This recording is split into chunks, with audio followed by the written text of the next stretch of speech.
police are struggling right now to come out if you have your bike stolen or your car broken into. So the idea that, some helicopter is going to swoop in full of police officers to find somebody who's dumped a fridge is ludicrous, basically.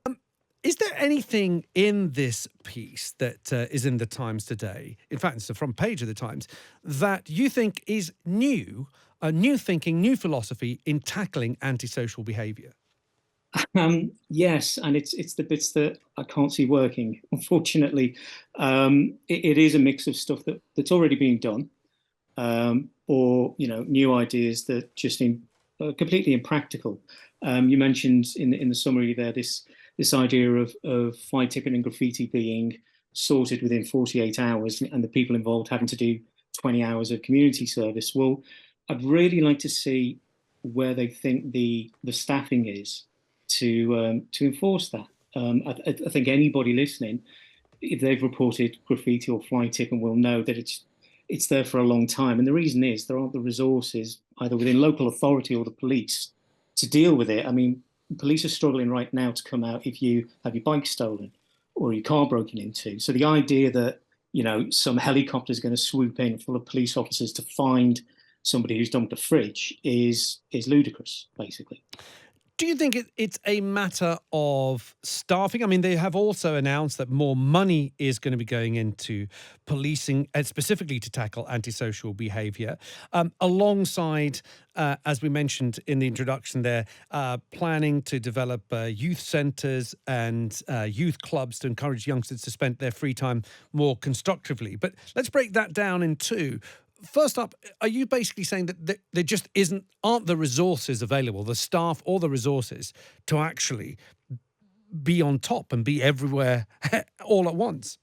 Well, antisocial behaviour, broadly speaking, is dealt with by local authorities and the police. And if we just break that down, recently it was said that community policing resources, so that's PCSOs and police officers, neighbourhood police resources, are down 10,000 since 2010. So that's 10,000 fewer officers on the streets since 2010.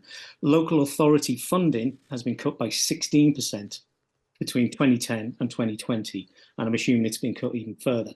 So the resources to do this kind of thing have been massively cut by this government, and now what they're saying is that somehow magically there's going to be the resource there. And you mentioned youth clubs and sporting, to divert younger people from antisocial behaviour. Brilliant, absolutely, we'll absolutely welcome that.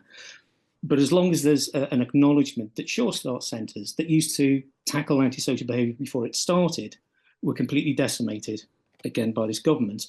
Youth offending teams are underfunded. Youth centres, you find me a youth centre now in your local neighbourhood, you'll struggle. And all of these have come through cuts from this government, and we're seeing the results with antisocial behaviour, because certainly with youth antisocial behaviour, these are the kind of things that stop it. There is a lot of focus in the report, which was done by Onward, which is a sort of a conservative think tank. This idea of focusing primarily on hotspots. Now, we've talked a lot about policing, different methods of policing, but tell us a little bit about this idea of focusing the limited resources that you have, the number of police officers and PCSOs that you have, on well-known crime hotspots. Is that a technique that is known to reduce crime? I mean, I would clarify that during my time as an ASB officer, was a council officer rather than a police officer, but we worked alongside the police very closely. What I would say is the idea that this is some new method of dealing with it is I'd like to know what they think we've been doing for the last 20 years. Every local authority will have a multi-agency group that deal with antisocial behaviour. That will be local police, youth offending, housing providers, and they will look at reports, where they've come in, which areas, what kind of ASB, and resources are targeted at those areas to reduce it. So the police also hotspot for criminal offences, not ASB offences. So if there's a spate of burglaries, break-ins to cars, pickpocketing, muggings, those kind of things, this is already done, that you hotspot that area to try and reduce it. So essentially, they're big ticket item. They're great idea is something that, to my knowledge, has been happening for 2 decades. Going forward, it seems to me, and something that I've noticed around our neighbourhood, which has had a problem with antisocial behaviour. When I first moved in there about 16 years ago, the ward that we had about 4 people on there, 2 PCSOs, community support officers, if you like, a PC, and someone above them. Now we've gone down to 1 person, and that 1 person is not the same person. And it seems to me that what is lacking, and I notice it in other neighborhoods, is information gathering, intel gathering. Seems to be an impossible thing to do because you're not speaking to the same people, and the same people are not the people who are walking out on the streets. Is that perhaps something that needs to be addressed? Completely. Certainly from an ASB officer point of view, if you know your patch, the area that you cover, and you've got neighbourhood police that are the same. I mean, I can give a similar example. Where I worked, my neighbourhood policing team was 1 sergeant, 3 police officers, and I think about 5 PCSOs. By the time I left, it was 2 officers. And that kind of, as you say, information gathering, a familiar face that neighbourhoods know to go to report things, and just knowing your estates to say, hang on, I haven't seen this person in a while, or that car's new, or those lads I'm not familiar with, all those kind of things, and building up relationships, because it's not just enforcement, it's relationship building. And a lot of dealing with antisocial behaviour is that relationship building with your community, and whether that's kids hanging around street corners and so on, to be able to speak with them and to be able to have a relationship and a dialogue with them, and then try and sort of move them away from the more problematic behavior. But as you pointed out yourself, if it's 1 person and it's a different person every week or every month, that's impossible. And then that's where you get the breakdown in communication, and then you don't get that consistent information building between local residents, local authority, local police, to build an accurate picture of why there is a problem in a particular area. So with your experience, Nick, and with your your hat on as a former antisocial behaviour officer, you've written a book called Antisocial as well.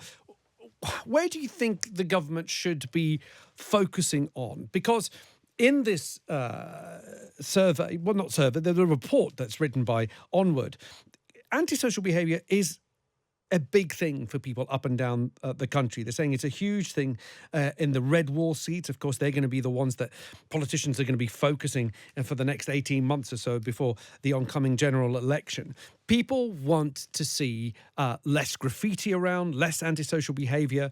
The report deals as well with the endless NOS canisters that people sort of see all around their pavements. How do you go about cleaning up that kind of, I don't want to call it crime, but sort of petty crime? How do you tackle it? The answer I think the government are not going to want to hear is tackle poverty. It really is that simple. There was a research done by Sheffield University in last year who said specifically a large body of evidence identifies low socioeconomic status as a risk factor for conduct problems. Now, in 2009, we had 2.5 million kids in poverty. Right now, we've got about 4.3 million kids in poverty. And if you look at areas where antisocial behaviour is a problem, and then you transpose areas where there is poverty, inequality, poor standard housing, lack of access to education or decent jobs, if you interpose the two, they would match almost exactly. So what you can do is, essentially what the government are doing is, the country's got high blood pressure and they're having headaches because of that. And the government are giving us painkillers, but even worse than that, painkillers that don't work. What they're not doing is dealing with the problem that is causing the symptoms, because antisocial behaviour almost always is a symptom of a deeper underlying problem, whether that's lack of access to drug treatment or mental health services, or, as I say, inequality, poverty, and so on. It's always a result of those base causes. And unless they address those, you're going to continue seeing antisocial behaviour, unfortunately.